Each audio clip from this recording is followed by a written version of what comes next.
Hi ಸ್ನೇಹಿತರೆ, welcome to our channel Mithun Raj ಅಡುಗೆ ಮನೆ. ಇವತ್ತಿನ ವಿಡಿಯೋದಲ್ಲಿ ಸ್ಪೆಷಲ್ ಆಗಿ ನಾನು ಮೊಟ್ಟೆ ಗ್ರೇವಿ ಮಾಡ್ತಾ ಇದ್ದೀನಿ.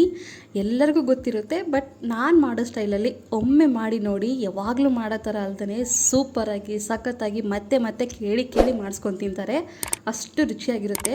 ಇದು ಪ್ರೊಸೀಜರ್ ಏನು, ಯಾವ ಥರ ಮಾಡಬೇಕಂತ ಹೇಳ್ತೀನಿ ಬನ್ನಿ. ಆ್ಯಂಡ್ ಮೊದಲನೇದಾಗಿ ನಾನು ಇಲ್ಲಿ ಒಂದು 5 ಮೊಟ್ಟೆನ ಬಾಯ್ಲ್ ಮಾಡಿ ಇಟ್ಕೊಂಡಿದ್ದೀನಿ. ಅದನ್ನು ಸಿಪ್ಪೆನ ಪೀಲ್ ಆಫ್ ಮಾಡ್ತೀನಿ. ನನ್ನ ಚಾನಲ್ನ ಮೊದಲನೇ ಬಾರಿ ನೋಡ್ತಿದ್ರೆ ಪ್ಲೀಸ್ ಎಲ್ಲರೂ ದಯವಿಟ್ಟು ಸಬ್ಸ್ಕ್ರೈಬ್ ಮಾಡ್ಕೊಳ್ಳಿ. ಆ್ಯಂಡ್ ಹೆಚ್ಚಿನಾಗಿ ಲೈಕ್ ಆ್ಯಂಡ್ ಶೇರ್ ಮಾಡೋದನ್ನು ಮಾತ್ರ ಮರಿಬೇಡಿ. ನಾನು ಮಾಡೋ ಕ್ವಾಂಟಿಟಿಗೆ 5 ಎಗ್ ಆದರೆ ಪರ್ಫೆಕ್ಟ್ ಆಗುತ್ತೆ. ಈ ಥರ ಎಲ್ಲವೂ ನೀಟಾಗಿ ಎಕ್ಸೆಸ್ ಎಲ್ಲ ರಿಮೂವ್ ಮಾಡಿಕೊಂಡು ಈ ಥರ ಚಾಕುನಿಂದ ಜಸ್ಟ್ ಸ್ವಲ್ಪನೇ ಈ ಥರ ಮಧ್ಯೆ 4 ಕಡೆನೂ ಈ ಥರ ಕಟ್ ಮಾಡ್ಕೋಬೇಕು. ಜಾಸ್ತಿ ಕಟ್ ಮಾಡ್ಕೋಬೇಡಿ. ಜಾಸ್ತಿ ಕಟ್ ಮಾಡಿಕೊಂಡ್ರೆ ಮತ್ತು ಗ್ರೇವಿನಲ್ಲಿ ಹಾಕಿದಾಗ ಮುರಿಯೋ ಚಾನ್ಸಸ್ ಇರುತ್ತೆ. ಜಸ್ಟ್ ಇಷ್ಟಾದರೆ ಸಾಕು. ನೋಡಿದ್ರಾ, ಇಷ್ಟಾದರೆ ಸಾಕು. ನೆಕ್ಸ್ಟ್ ಒಂದು ಪಾನಲ್ಲಿ 1.5 ಸ್ಪೂನಷ್ಟು ಎಣ್ಣೆ ಹಾಕ್ತಿದ್ದೀನಿ. ಈ ಎಣ್ಣೆ ಸ್ವಲ್ಪ ಕಾದ್ಮೇಲೆ 2 ಮೀಡಿಯಮ್ ಈರುಳ್ಳಿನ ಈ ಥರ ಉದ್ದದಾಗಿ ಕಟ್ ಮಾಡ್ಕೊಂಡಿದ್ದೀನಿ. ಇದು ಗೋಲ್ಡನ್ ಕಲರ್ ಬರೋವರೆಗೂ ಫ್ರೈ ಮಾಡಬೇಕು. ಕಂಪ್ಲೀಟಾಗಿ ಗೋಲ್ಡನ್ ಕಲರ್ ಆಗಬೇಕು, ನೀಟಾಗಿ ಫ್ರೈ ಆಗಬೇಕು. ಅಲ್ಲಿವರೆಗೂ ನಾವು ಫ್ರೈ ಮಾಡ್ಕೋಬೇಕಾಗುತ್ತೆ. ಯಾಕಂದರೆ ಇದನ್ನು ಮಿಕ್ಸಿ ಮಾಡ್ಕೋಬೇಕು. ಇದರಿಂದಲೇ ನಮಗೆ ಗ್ರೇವಿ ರೆಡಿ ಆಗುತ್ತೆ. ನೋಡಿದ್ರೆ ಇಷ್ಟಾದರೆ ಸಾಕು. ನೆನಪಿರಲಿ, ಐ ಫ್ಲೇಮಲ್ಲಿ ಇಟ್ಕೊಂಡು ಮಾಡ್ಕೋಬೇಡಿ, ಒತ್ತೋಗ್ಬಿಡುತ್ತೆ. ಒತ್ತೋಗ್ಲಾರ್ದಂಗೆ ನೀಟಾಗಿ ಮೀಡಿಯಮ್ ಫ್ಲೇಮ್ ಅಥವಾ ಲೋ ಫ್ಲೇಮಲ್ಲಿ ಇಟ್ಕೊಂಡು ಈ ಥರ ಗೋಲ್ಡನ್ ಕಲರ್ ಬರೋವರೆಗೂ ಫ್ರೈ ಮಾಡ್ಕೊಳ್ಳಿ. ಗ್ಯಾಸ್ ಆಫ್ ಮಾಡಿಬಿಟ್ಟು ಸ್ವಲ್ಪ ಆರೋಕ್ಕೆ ಬಿಡ್ತೀನಿ. ಆರಿದ ಮೇಲೆ ಇದನ್ನು ಒಂದು ಮಿಕ್ಸಿ ಜಾರಲ್ಲಿ ಹಾಕ್ಕೊತೀನಿ. ನೆಕ್ಸ್ಟ್ ಇದಕ್ಕೆ ಸ್ವಲ್ಪ ಶುಂಠಿ ಹಾಕ್ಕೊತೀನಿ. ನೆಕ್ಸ್ಟು ಸಿಪ್ಪೆ ತೆಗೆದಿರುವಂಥ ಒಂದು 6-7 ಬೆಳ್ಳುಳ್ಳಿನ ಕೂಡ ಹಾಕ್ಕೊತೀನಿ. ನೆಕ್ಸ್ಟ್ ಇಲ್ಲಿ ಎಕ್ಸ್ಟ್ರಾ ರುಚಿ ಬರಬೇಕಂತ ಗೋಡಂಬಿನ ಕೂಡ ಹಾಕ್ಕೊತೀನಿ. ಒಂದು 6-7 ಮಸಾಲೆ ಕೂಡ ಇಲ್ಲೇ ಹಾಕ್ಬಿಡ್ತೀನಿ. ಚಕ್ಕೆ ಮತ್ತು ಲವಂಗ ಮತ್ತು ಏಲಕ್ಕಿ ಕೂಡ ಹಾಕ್ತೀನಿ, ಒಂದು 3. ನೆಕ್ಸ್ಟು ಒಂದು ಮೀಡಿಯಮ್ ಟೊಮೊಟೊನ ಕಟ್ ಮಾಡಿಕೊಂಡು ಹಾಕಿದ್ದೀನಿ. ನೆಕ್ಸ್ಟು ಸ್ವಲ್ಪ ಕೊತ್ತಂಬರಿ. ನಮಗೆ ಮಿಕ್ಸಿ ಮಾಡೋಕ್ಕೆ ನೀರು ಅವಶ್ಯಕತೆ ಇದ್ದರೆ ಮಾತ್ರ ಹಾಕ್ಕೊಳ್ಳಿ, ಇಲ್ಲಾಂದರೆ ಬೇಡ. ಯಾಕಂದರೆ ಟೊಮೊಟೊದಲ್ಲಿ ನೀರು ಇರುತ್ತಲ್ಲ, ನೀರಿನ ಅಂಶ ಅಷ್ಟೇ ಸಾಕು. ಬೇಕಂದರೆ ಹಾಕ್ಕೊಂಡು ಈ ಥರ ಪೇಸ್ಟ್ ಥರ ಮಾಡಿಕೊಂಡ್ರೆ ಚೆನ್ನಾಗಿರುತ್ತೆ. ನೆಕ್ಸ್ಟ್ ಅದೇ ಪಾನಲ್ಲಿ 1 ಸ್ಪೂನಷ್ಟು ಎಣ್ಣೆ ಹಾಕಿ, ಒಂದು ಸ್ವಲ್ಪ ಅರಿಶಿನ ಪುಡಿ, ಖಾರದ ಪುಡಿ, ಉಪ್ಪು ಹಾಕಿ ಇವಾಗ ಎಗ್ಗನ್ನು ಫ್ರೈ ಮಾಡ್ಕೋಬೇಕು ನಾವು. ನೆನಪಿರಲಿ, ಈ ರೀತಿ ಮಾಡೋದ್ರಿಂದ ಇನ್ನೂ ಎಕ್ಸ್ಟ್ರಾ ಟೇಸ್ಟ್ ಅಂತ ಹೇಳ್ಬೋದು. ಇವಾಗ ಎಗ್ ಹಾಕ್ಕೊತೀನಿ ನಾನು ಸ್ವಲ್ಪ ಫ್ರೈ ಮಾಡ್ಕೊಂಡ್ಮೇಲೆ.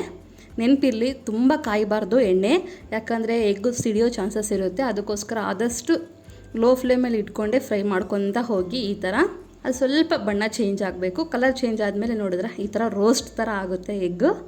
ಇಷ್ಟಾದರೆ ಸಾಕು. ಇವಾಗ ಇದನ್ನ ಒಂದು ಪ್ಲೇಟಲ್ಲಿ ಹಾಕ್ಕೊತೀನಿ. ಪ್ರಾಸೆಸ್ ಲೆಂತಿ ಆಗ್ಬೋದು, ಬಟ್ ಟೇಸ್ಟ್ ಮಾತ್ರ ಸೂಪರ್ ಅಂತ ಹೇಳ್ಬೋದು. ಅದೇ ಕಡಾಯಲ್ಲಿ ಒಂದು 2 ಸ್ಪೂನಷ್ಟು ಎಣ್ಣೆ ಹಾಕ್ತಿದ್ದೀನಿ. ನೆಕ್ಸ್ಟು 1 ಸ್ಪೂನಷ್ಟು ಜೀರಿಗೆ, 1-2 ಬಿರಿಯಾನಿ ಎಲೆ ಹಾಕ್ತಿದ್ದೀನಿ. ಸ್ವಲ್ಪ ಕೈ ಆಡಿಸ್ಬಿಟ್ಟು ನಂತರ ಇದಕ್ಕೆ ಆಲ್ರೆಡಿ ರೆಡಿ ಮಾಡ್ಕೊಂಡಿರುವ ರುಬ್ಬಿರುವಂಥ ಪೇಸ್ಟನ್ನು ಹಾಕ್ಕೊತೀನಿ ನಾನು. ಈರುಳ್ಳಿ ಬೆಳ್ಳುಳ್ಳಿ ಏನು ಹಾಕಿದ್ವಲ್ಲ ಆ ಪೇಸ್ಟನ್ನು ಸ್ವಲ್ಪ ನಿಧಾನವಾಗಿ ಮಾಡ್ಕೊಳ್ಳಿ.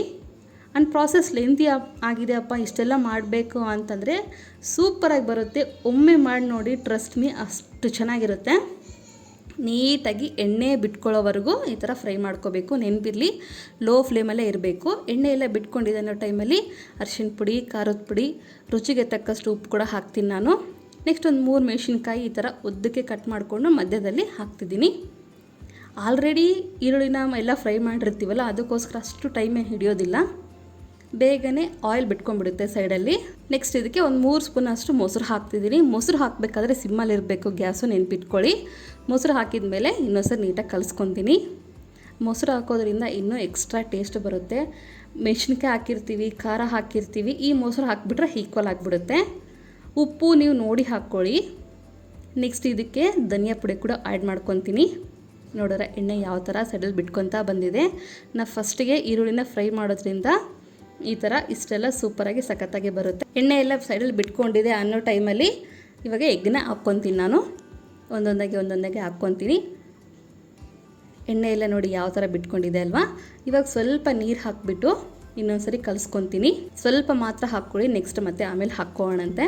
ಎಗ್ಗು ನಾವೇನು ಫ್ರೈ ಮಾಡಿರ್ತೀವಲ್ಲ ಅದಕ್ಕೆಲ್ಲ ಮಸಾಲೆ ಎಲ್ಲ ಹತ್ಕೋಬೇಕು. ಅದಕ್ಕೋಸ್ಕರ ನೋಡ್ರ ಹಾಕಿದ ಕೂಡಲೇ ಎಣ್ಣೆ ಯಾವ ಥರ ಬಿಟ್ಕೊಳ್ತಾ ಬಂದಿದೆ. ನೆನಪಿರಲಿ, ಇದನ್ನು ಲಿಡ್ ಕ್ಲೋಸ್ ಮಾಡಿ ಒಂದು 5 ನಿಮಿಷ ಮೀಡಿಯಮ್ ಅಥವಾ ಲೋ ಫ್ಲೇಮಲ್ಲೇ ಬೇಯಿಸ್ಕೋಬೇಕು. ಐ ಫ್ಲೇಮಲ್ಲಿ ಇಟ್ಕೋಬಾರ್ದು, ಇಲ್ಲಾಂದರೆ ಒತ್ತೋಗ್ಬಿಡುತ್ತೆ. ಈ ಥರ ಎಣ್ಣೆ ಎಲ್ಲ ಬಿಟ್ಕೊಂಡಿದೆ ಅನ್ನೋ ಟೈಮಲ್ಲಿ ಇವಾಗ ಇದಕ್ಕೆ ಸ್ವಲ್ಪ ಗರಂ ಮಸಾಲ ಕೂಡ ಆ್ಯಡ್ ಮಾಡ್ಕೊಳ್ಳೋಣ. ಈ ಗರಂ ಮಸಾಲ ಆ್ಯಡ್ ಮಾಡೋದ್ರಿಂದ ಎಕ್ಸ್ಟ್ರಾ ಟೇಸ್ಟ್ ಕೊಡುತ್ತೆ ಅಂತ ಹೇಳ್ಬೋದು. ಸ್ವಲ್ಪ ಗರಂ ಮಸಾಲ, ನೆಕ್ಸ್ಟ್ ಇದಕ್ಕೆ ಕಸೂರಿ ಮೇಥಿ. ಈ ಪ್ರೋಸೆಸ್ ಹಿಂಗೆ ಮಾಡಬೇಕು, ಒಂದು ಸರಿ ಮಾಡಿ ನೋಡಿ, ನೀವೇ ಹೇಳ್ತೀರಾ ಕಾಮೆಂಟ್ ಬಾಕ್ಸಲ್ಲಿ ಅಷ್ಟು ಚೆನ್ನಾಗಿ ಬಂದಿದೆ ಅಂತ. ನೆಕ್ಸ್ಟ್ ಸ್ವಲ್ಪ ಕೊತ್ತಂಬರಿ ಹಾಕ್ತಿದ್ದೀನಿ.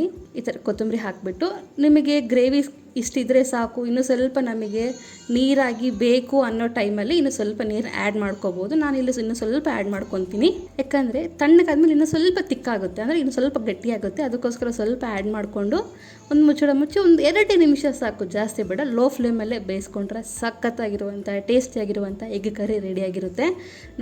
ನೋಡ್ತಿದ್ರೆ ಬಾಯಲ್ಲಿ ನೀರು ಬರುತ್ತಲ್ಲ. ಇಷ್ಟ ಆದರೆ ಲೈಕ್ ಆ್ಯಂಡ್ ಶೇರ್ ಮಾಡೋದನ್ನು ಮರಿಬೇಡಿ, ಆ್ಯಂಡ್ ಮೇನಾಗಿ ಸಬ್ಸ್ಕ್ರೈಬ್ ಮಾಡ್ಕೊಳ್ಳಿ. ಓಕೆನಾ? ಮುಂದಿನ ವಿಡಿಯೋದಲ್ಲಿ ಮತ್ತೆ ಸಿಗೋಣ. ಅಲ್ಲಿವರೆಗೂ ಟೇಕ್ ಕೇರ್, ಬಾಯ್.